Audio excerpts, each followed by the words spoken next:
ഓണം ഇങ്ങെത്തിയല്ലേ. ഓണം ഒരു ഉത്സവമല്ല, അത് മലയാളിയുടെ ആത്മാവ് കൂടിയാണ്. അതിൻ്റെ സൗന്ദര്യത്തെ ഉയർത്തി കാണിക്കുന്നതാണ് നമ്മുടെ തനത് ഭംഗിയും പാരമ്പര്യവും തുളുമ്പുന്ന കേരളീയ ആഭരണങ്ങൾ. ഓരോ ആഭരണത്തിനും പറയാൻ ഓരോ കഥകളുണ്ടാകും.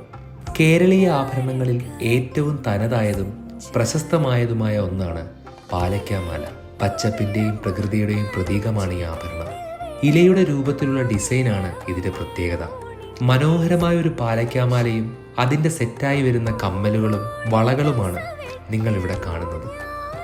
അപ്പോൾ ഈ ഓണത്തിന് നിങ്ങളുടെ സൗന്ദര്യത്തിന് മാറ്റുകൂട്ടാൻ കൃഷ്ണ ജ്വല്ലറി അവതരിപ്പിക്കുന്ന കുറച്ച് ട്രഡീഷണൽ ആഭരണങ്ങൾ നമുക്ക് പരിചയപ്പെടാം. അതെ, 10 ദിവസം 10 ആഭരണങ്ങൾ. ഈ ഓണം കൃഷ്ണ ജ്വല്ലറിയോടൊപ്പം. ഹൃദയങ്ങൾ കീഴടക്കിയ വിശ്വാസം. Krishna jewellery, golden diamonds, Chalakudy.